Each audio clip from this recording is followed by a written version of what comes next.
Hello, my name is Buddy Childress, and I'm Executive Director of Needles Eye Ministries. We are really happy to have you with us today for a monthly speaker series. We hope you enjoy it.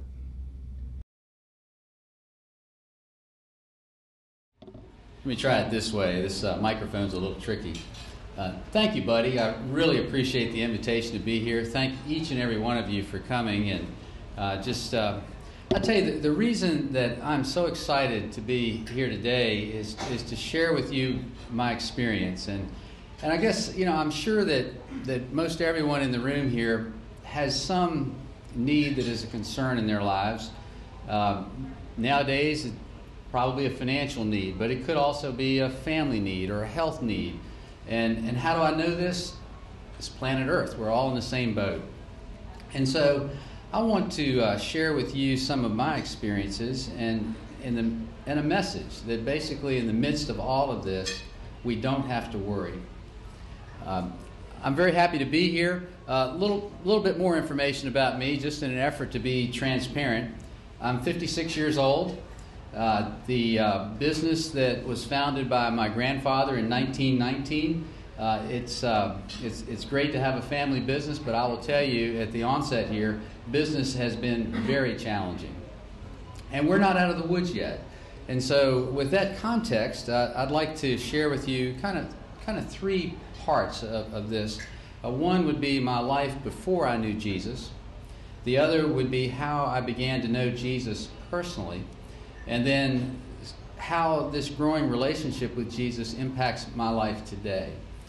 So I guess I would say that, in the first part of my life, if I looked at my life, I'd say it kind of reminds me of like a marathon swim, I guess. Maybe starting out at the Bay Bridge Tunnel Island and just swimming towards the Virginia Beach shore. And, it started out pretty good, pretty easy swim. Water was nice and smooth. I grew up in a family that had money and good position. Got a chance to go to really good schools, accredited schools, and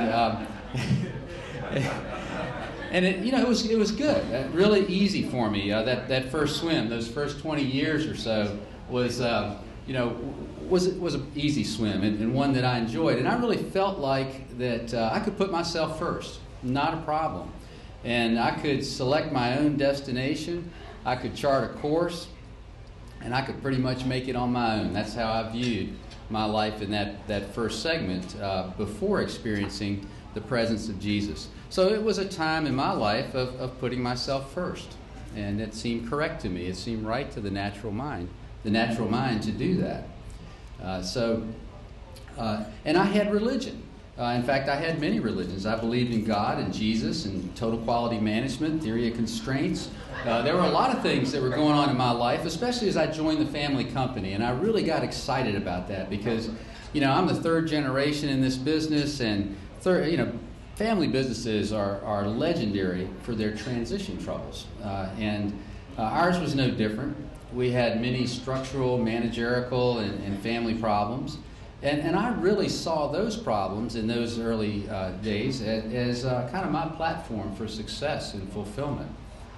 So I would say if I had a slogan back in this time, before really experiencing the presence of Jesus in my life, in a time when I'm putting myself first, that slogan might have been, if I try hard enough, I can be perfect.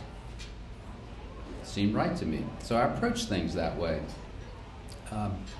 However, problems started to occur in our marketplace. We sell trucks to utility companies, and utility companies were starting to become deregulated. They were starting to buy each other up, and the whole landscape of our business, which had been very stable for decades, was changing rapidly. And so we needed to change with that. And many of the solutions that I devised and invested in really didn't help that much, and sometimes made things worse.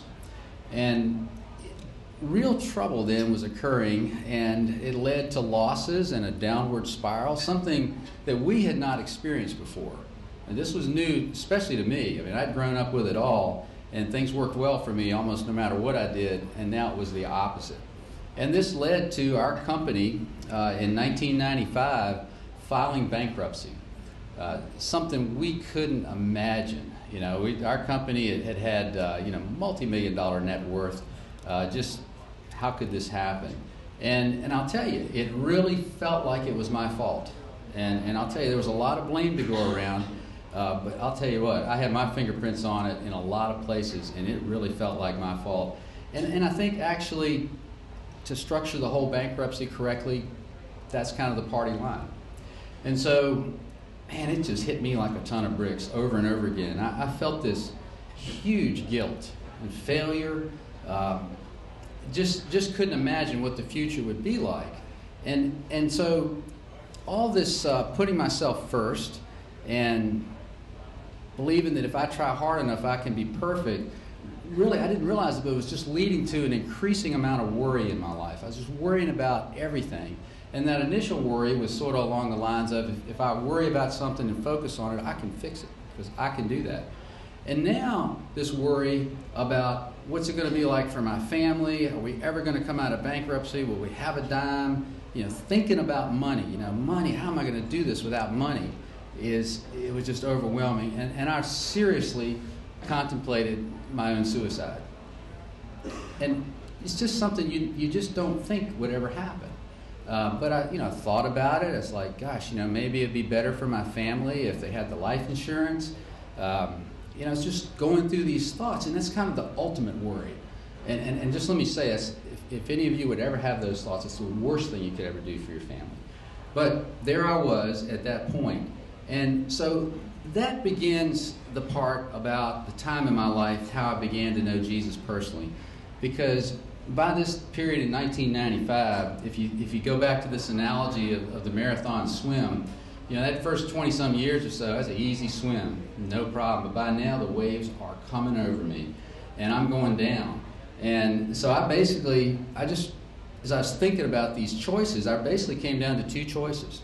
And one of them was basically worry myself to death, and the other was to just cry out for help to God in just a way I'd never felt before. And so I did. I took the latter. Thank the Lord. I cried out to the Lord. I said, I can't do this anymore. Everything I've tried has been exhausted. I'm exhausted. It just doesn't work. I can't do it. Lord, help me. I just want to survive. I just want to turn my life, this putting myself first, this trying to be in control. You take it. Please, Lord, put it on your plate and take it off of mine. And that's when something very different happened. And I just want to tell you that if it hasn't for you yet, it can. And that I just felt a real change. That I had known about God. I'd known about Jesus, grown up in the church, gone to church. And yet now I felt a real forgiveness of my faults and my human failure, and began to understand for the first time a little bit about why Jesus had to die on a cross, and why he died for me is because I need that. And I felt a real strength and a renewal through his life in me, and a new peace. And a lot of it was because I was no longer in control. And that was all an illusion anyway. So that's how the change occurred. And I felt this through, I guess you'd say, forgiveness and reconciliation with others. One of the things that happened is I had the opportunity to meet and visit with Buddy Childers, and we prayed together. And one of the things that he said, based on based on the Bible, you need to go and ask some people for forgiveness for my part in it. Forget about what anybody else did. And so I did, and I went around, and it didn't seem natural to me, but this is what we're going to do. We're going to put God first and do it his way. And I didn't have anything else to do anyway. So I did, and it was amazing. I received such grace from people, from landlords, suppliers, partners, employees, family members. And I found that Jesus' power was enormous when I was the weakest.